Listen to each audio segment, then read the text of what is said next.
Hello friends, welcome to my channel. मेरा नाम है मोनिका। कोरोना संकट के बीच अब आरबीआई ने इस बैंक पर की सख्त कार्रवाई।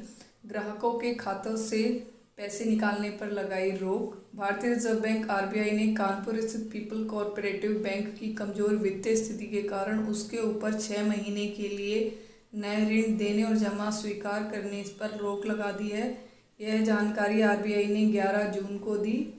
आरबीआई ने कहा है कि पीपल्स कोऑपरेटिव सहकारी बैंक से किसी जमाकर्ता को राशि की निकासी करने की भी सुविधा फिलहाल नहीं मिलेगी।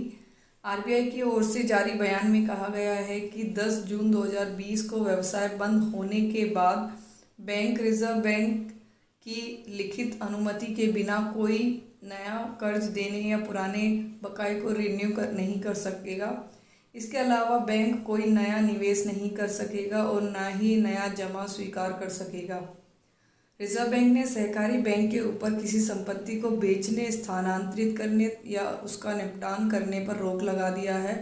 केंद्रीय बैंक ने कहा किसी विशेष रूप से सभी बचत बैंक या चालू खाते या जमाकर्ता के किसी भी अन्य खाते में कुल राशि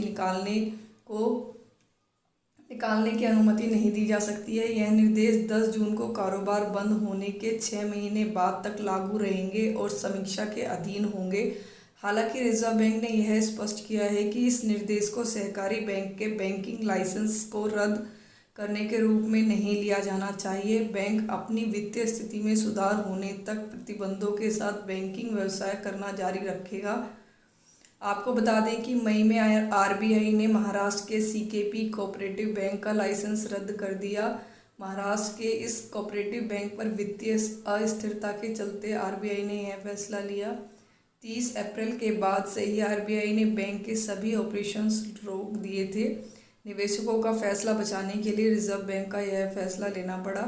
आरबीआई ने बैंक के लाइसेंस को वित्तीय अस्थिरता के आधार पर ही रद्द किया है। बैंक प्रतिकूल परिस्थितियों का सामना कर रहा है और वित्तीय संकट से जूझ रहा है।